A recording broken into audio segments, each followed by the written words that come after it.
Tokkoffaa Ximootiyoos boqonnaa 4 tokkorraa bara booddeetti namoonni tokko hafuurota wallaalchisoodhaaf barsiisa hafuurota hamootaa duukaa bu'anii jedha. Amma gareen kun barsiisa hafuurota wallaalchisoo duukaa bu'aaran jechuun namoota hafuurota hamootaan geggeeffamanii waa barsiisan jechuudha malee hafuuratu maal godha miti waa barsiisa jechuu miti. Asirraa ilaaluun baay'ee barbaachisaadha. Namoonni tokko hafuurota wallaalchisoodhaa fi barsiisa hafuurota hamootaa duukaa bu'anii amantii wangeelaa irraa garagalan. Amma xiyyeeffannaan kennamuuf qabu amantiin wangeelaa maaliidha? Amantiin wangeelaa maalidha? Namoonni hafuurota wallaalchisoo fi barsiisa hafuurota hamootaa duukaa bu'anii amantii wangeelaa irraa garagalan. Akka namoonni hafuura wangeelaa kana amantii wangeelaa kanarraa garagalan immoo hafuurri qulqulluun keessaa baasee maal godha? Hin dubbata. Waan iddoo kanarratti rogatti akka xiyyeeffannoo waan barbaadeedha. Okay. Garee wayii kan ittiin gaggeeffamanii barsiisa hafuurota hamootaa duukaa bu'an. Hafuurota wallaalchisoo. Hafuurota hamoota kanneen ka jennu ufii barsiisanii utuu hin taane namoota hafuurota hamoota kanaan gaggeeffamee barumsa maal godha jechuudha. Barsiisa jechuudha. Kana duukaa bu'anii amantii wangeelaa irraa maal godhan? Garagalan. Akka isaan amantii wangeelaa irraa garagalan immoo hafuurri qulqulluun keessaa baasee maal godha? Dubbata. Amma amantii wangeelaa maalidha akka jedhu yaadna? Amantii wangeelaa duukaa akka buunu kan godhu ammoo hafuura qulqulluu. Faallaa amantii wangeelaa kana adeemsa ammoo hafuura maalidha? Hafuura hamoota. Hafuura lamatu jira jechuudha. Hafuura hamaa fi hafuura qulqulluu. Giddugaleessi dhugaan amantii wangeelaati. Amantii wangeelaa duukaa bu'uu akka qabnu kan nutti himu hafuura qulqulluudha. Hafuura qulqulluu yoo hubanne ammoo namoonni tokko barsiisota hafuura hamootaa yookaan duukaa akka bu'aniiran maal godha jechuudha. Nutti hima jechuudha. Gaafii jalqabaati. Yaada jalqabaati. Akkamitti hafuura qulqulluun nutti himu? Hafuura qulqulluun nutti himu. Jalqaba isatti dhufnaa amantii wangeelaa kun maalidha akka jennu adda baafanna. Jalqaba wangeela ilaala. Ingiliffaan illee isin dubbisa jalqaba kana jalqaba. Afur tokko kana. Now the Spirit speak expressly that in the latter time some shall depart from the faith, giving heed to the seducing spirit and doctrine of devils. Doctrine of devils jechuun barsiisa maaliiti? Barsiisa seexanaa duukaa bu'anii jedha. Okay. Amantiin wangeelaa yookaan ammoo amantiin giddugaleessi dhugaa godhate barnoota Kiristoosiiti. Faallaan kanaa hoo barnoota seexanaati. Kan akka adda baafnee nu godhu gargaaru kamaannin hafuura waaqaati. Okay, asirratti xiinxala guddaa goone akka darbinu waan barbaade. Tole gaariidha. Barnoota seexanaa yoo ka jennu ta'e barsiisa hafuurota hamootaa yookaan ammoo doctrine of devils ka jennu ta'e doctriniin Kiristoosii hoo maalii ka jedhu beekuun baay'ee barbaachisaadha jechuudha. Isa sammuu eessaa argina? Ergaa Yohaannis isa tokkoffaa isa lammataa 1:9 irraa argina. Doctrine of Christ ka jedhu jechuudha. 9 irratti maal jedha? Namni barsiisa Kiristoositti qabamuu dhiisee karara darbee barsiisu Waaqayyoon of biraan qabu. Inni barsiisichatti qabamee jiraatu immoo abbaa fi ilma of biraa qaba. Kun barumsa eenyuti? Barsiisa Kiristoosiiti. Barsiisa Kiristoositti namni qabamee jiraatu Waaqayyoon of biraa qaba. Namni Waaqayyoon of biraa hin qabne yookaan immoo namni barsiisa Kiristoositti immoo qabatee hin jiraanne abbaa fi ilma of biraa qaba. Namni barumsa Kiristoositti qabatee jiraatu abbaa fi ilma of biraa qaba. Namni kun nama barumsa Kiristoositti qabamee jiraatu jechuudha. Baay'ee gaarii. Faallaa kanaa akka ta'e immoo nama barnoota seexanaa duukaa bu'u jechuudha. Hafuurota hamootaa duukaa bu'u jechuudha. Amantii wangeelaa feezii ka gadhiisu jechuudha. Okay, amantii wangeela jechuun Kiristoos himee obboloota koo. Wangeela jechuun maali? Ilma Waaqaati. oduun gammachuu dhala namaatiif kenname ilma waaqaati. Galaatiyaa boqonnaa tokko 15-17 dubbisuu dandeetta. Keessanuu 15-16 irratti. Kiristoos ammoo amantii eenyutti amanaa jedhe. Wangeela Yohaannis 14:1 irratti.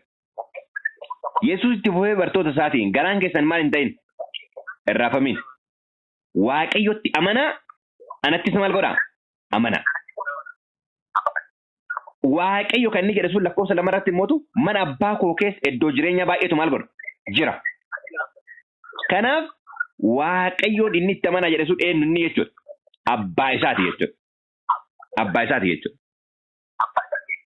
Kanaaf namni barumsa Kiristoositti qabamee jiraatu amantii wangeelaa irraan socho'u. Amantii wangeelaa immoo abbaaf ilmatti amanu. Kanaaf barumsi hafuurota hamootaa gaafa dhufu amantii wangeelaa irraa kana nama garagalchaa jechuudha. Yookaan immoo barnoota abbaaf ilmaa irraa maal nama godha? Nama garagalchaa jechuudha. Kana hafuurri qulqulluun adda baasee maal godha jedha? Dubbata jedha.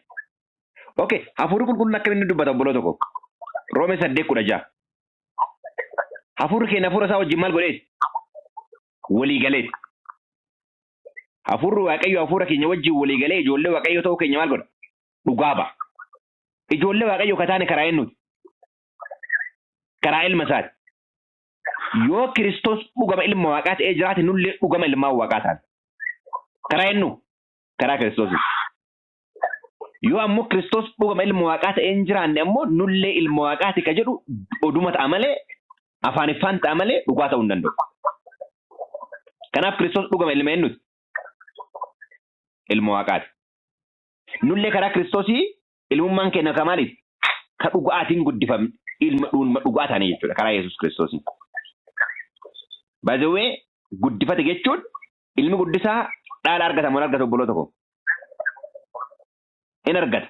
Especially naannoo keenyatti nama tokko guddifatan taanaan akkuma ijoollee ofiitti abbaan maal kennaaf?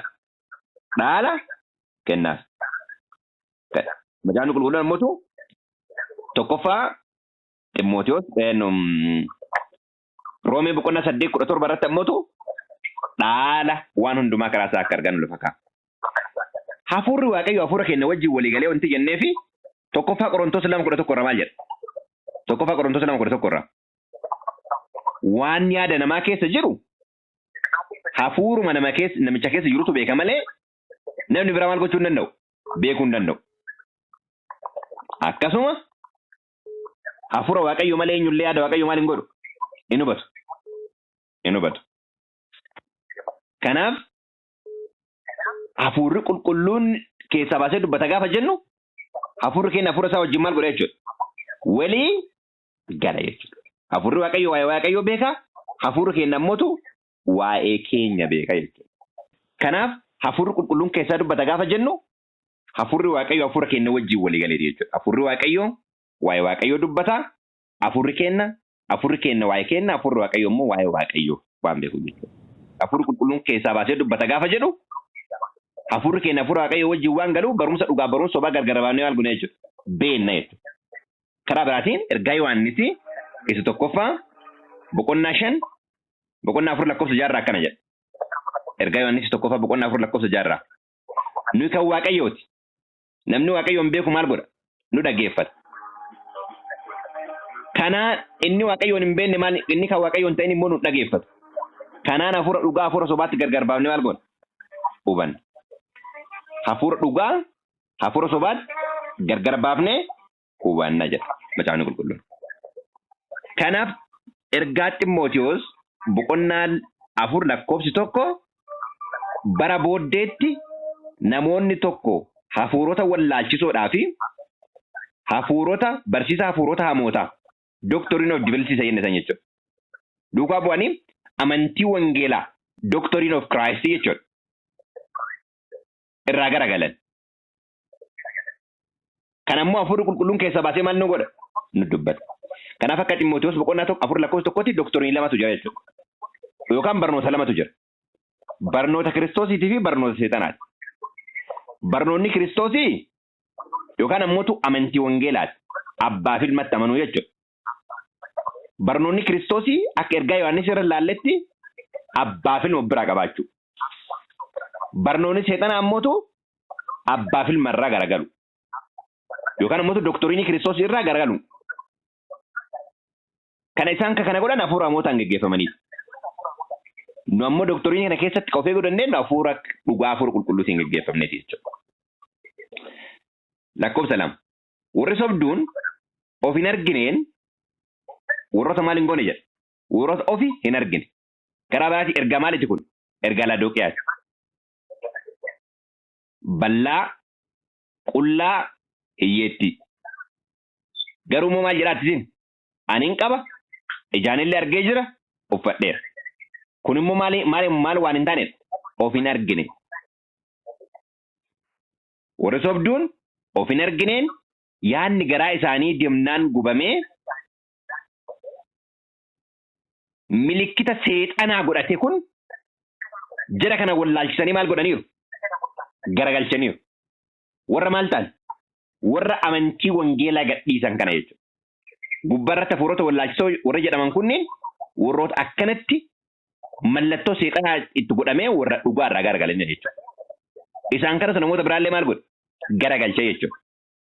Lakkoofsa 3. Isaan kun fuudhuunii fi heerumuun nyaata akkasii fi akkasii nyaachuun dhoowwaadhaa jedhu.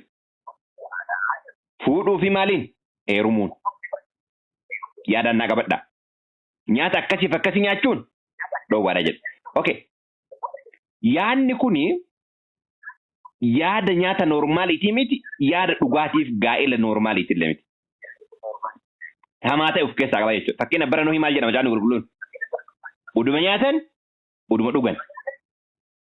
Odoo fuudhan, odoo heerumsiisan, dhufaatii yookaan badiin bishaanii maal ta'e jedha? Isaan irra ga'ee jedha. Gaa'ela sirrii miti achi ka jiru. Waanni gaa'ela dhoggine, waanni gaa'ela eebbiseera. Garuu gaa'ela sirrii hin taane, nyaata sirrii hin taane godhan jedha. Asirratti immoo maal jedhaaran? Keessaa ba'anii fuudhuu fi heerumuun hin ta'u gaaf jedhu ammootu sagaagalummaa seera isaa eeggatee hin jenne jechuudha. Namoonni kunniin kan isaan fayyaasan. Sababni isaa yaada kana qabannee gara Roomeetti isin fidame. Roomee boqonnaa 1 naannoo lakkoofsa 28 bira yoo dhaqnee 24 irraa maal jedhame? Kanaaf kajeellaa garaa isaaniitti xuraa'ummaatti walii isaanii gidduutti dhagna isaanii salphisuutti dabarsee isaan kenne. Yaanni 25 irraa isaan dhugaa waa'ee Waaqayyoo sobatti giddiranii Waaqayyo isa hundumaa uume dhiisanii uumamaa sagadan. Lakkoofsa 26 irratti sababii kanaaf Waaqayyo kajeellaa nama salphisuutti dabarsee isaan kenne. Dubartoonni isaanii karaa ittiin fedha fooniitiif dhiira wajjin wal bira ga'an uumamaan isaaniif kenname dhiisanii gara isa uumamaan isaaniif hin kennamnetti maal godhan? Jijjiiran. Dhiira wajjin, dubartiin dubartii wajjin jechuudha. Lakkoofsa 26-27 roga dubbifadha Roomee 1-26-27. Amma dhiira wajjin, dubartiin dubartii wajjin ta'uun namaaf akka keessummaatti ta'eera. Garuu macaafni qulqulluun durbayyuu maal godheera kana? Dubbateera. Roomee boqonnaa 1-26-27 irra jechuudha. Kanaaf gareen kun maal godhu jedha? Fuudhuuf heerumuun nyaata akkasii fi akkasii nyaachuun dhoowwaadha jedhu. Waaqayyo garuu nyaata adda addaa kana warri amanan, warri dhugaa beekuu bira ga'anis galataan fudhatanii akka nyaataniif uumee jedha. Warri maal godhan? Warri dhugaa beekuu bira maal godhan? Ga'an. Dhugaa beekuu bira ga'uu ka jedhu kana tokkoffaa Xiimotewos boqonnaa 2 lakkoofsa 4 irraa dubbifnee turre. Maal jedha 4 irraa? Waaqayyo namni hundinuu akka fayyu dhugaa beekuu biras akka ga'u fedha jedha. Dhugaan inni beekuun bira ga'u kun maal inni? Waaqayyo tokkocha. Inni gidduu dhaabatee namaaf Waaqayyo walitti fidumaan inni tokkocha. Inni immoo Kiristoos Yesuus isa nama ta'ee mul'ateera. Phaawulos bara jireenya kiyyaa kanaaf ergamaa ta'e jedha. Kanaaf namni dhugaa kana beeku jechuudha. Namni dhugaa waaqummaa kana kiriir godhee beeku. Aarsaa isaaf kafalame namni beeku. Waaqayyo garuu nyaata adda addaa kana warri amanan tokko. Amanan jechuun amantii wangeelaa isa lakkoofsa 1 irra dubbanne jechuudha. Kan abbaaf ilmatti amanan jechuudha. warri dhugaa beekuu bira gahan waaqa isa tokkocha ka beekan ilma isaa gooftaa Yesuus Kiristoosiin giddu galeessa ka ta'e warri beekan galataan fudhatanii akka nyaataniif uumame lakkoofsa 4 adda baafadha xiyyeeffannaan guddaa 4 jira wanti waaqayyo uume hundinuu gaariidha wanta galataan fudhatame keessaas hirmiin hin jiru lakkoofsa 5 xiyyeeffannaan naanaadha dubbiin waaqayyo kadhannis isa maal godha jedha isaan qulqulleessa jedha amma gubbaatti ol deemina fuudhaaf heerumallee nyaataaf dhugaatii illee kan qulqulleessu maalidha lakkoofsi irratti dubbii waaqayyootii fi kadhata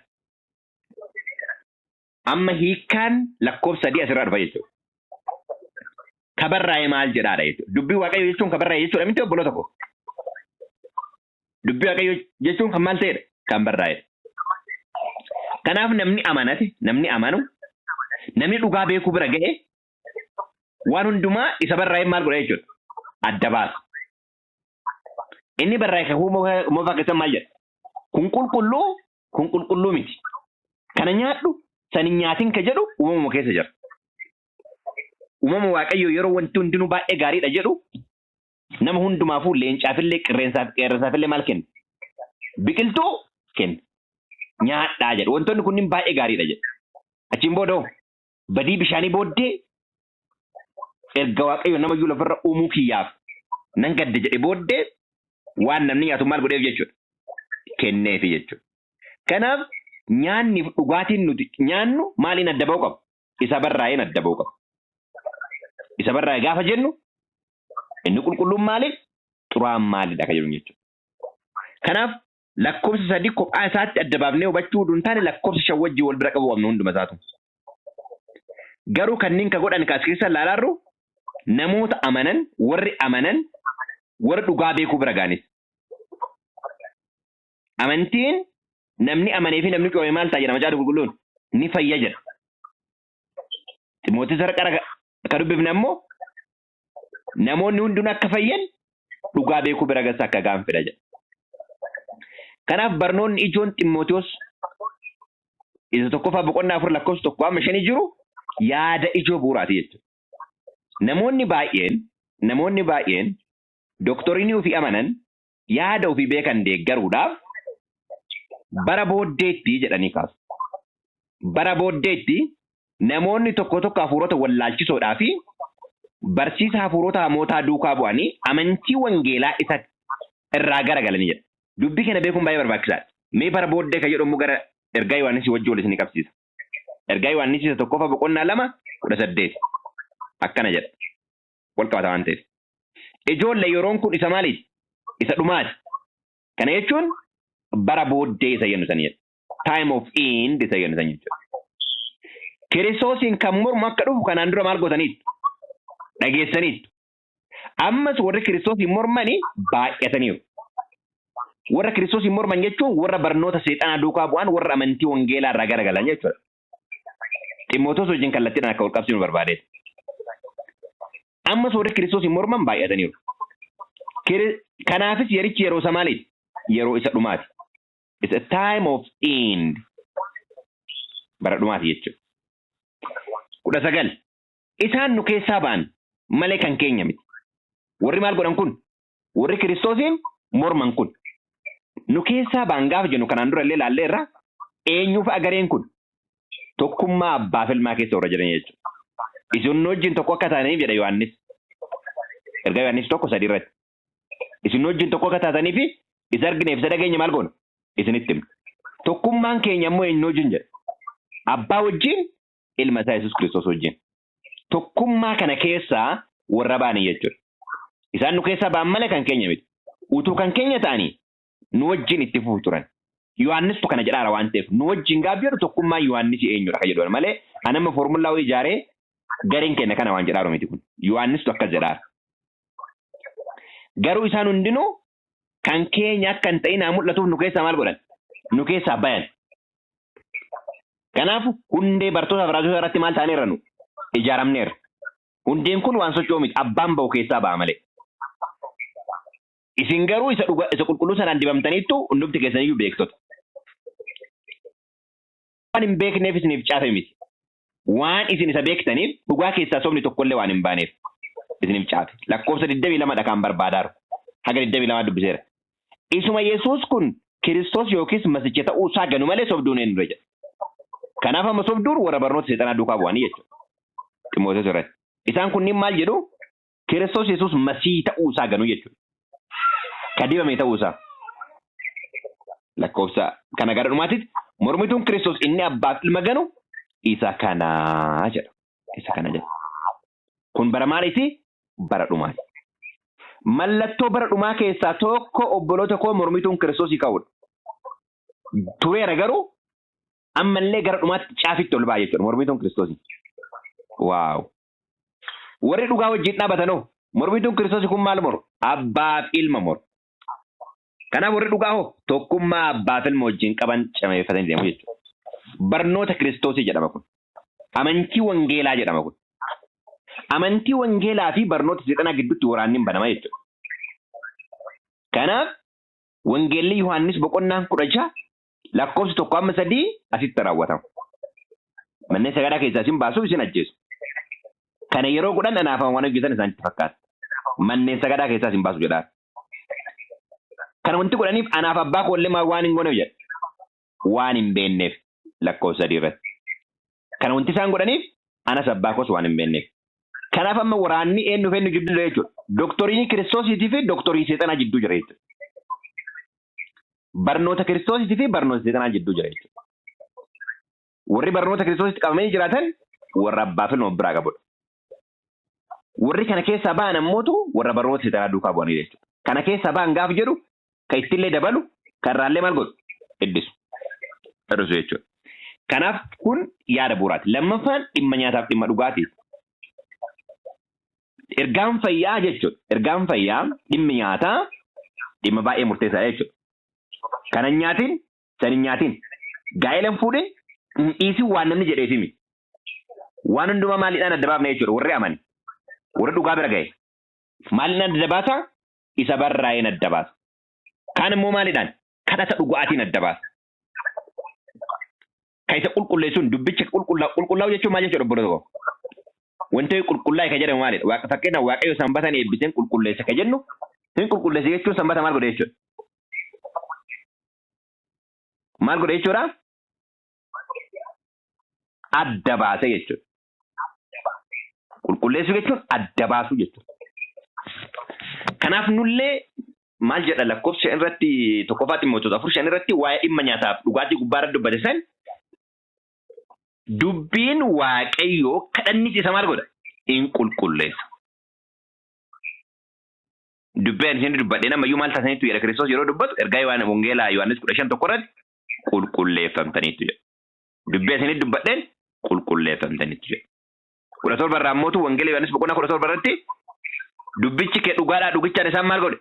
Isaan qulqulleesse. Adda isaan baase jechuudha. Kanaaf nullee lakkoofsa irra dubbiin jiru nyaataaf dhugaatii gaa'elaa dhimma gaa'elaa irra ka jiru waan taatee jiru hundumayyuu waan namni jedhee fuduu hin taane maaliin adda baafna jechuudha obboloota koo? Isa barraa'een adda baafna jechuudha. Isa barraa'een adda baafna jechuudha. Kanaaf xiyyeeffannaan dhugaaf nuti qabnu baay'ee dabaluu akka qabudha. Kanaaf galeetiin jedhu kana kutaa lama goonee ilaallaa. Kanaaf dooktoriinii dhugaa beekuu qabnu dhimma gaa'elaa, dhimma nyaataa tuqaaleen kunniin baay'ee murteessaadha jechuudha. Dhimmi gaa'elaa akkuma jiruun eenyuun mul'isa? Dhimma waaqummaa mul'isudha.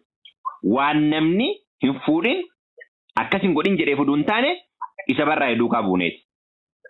Isa barraa'ee duukaa buuneeti.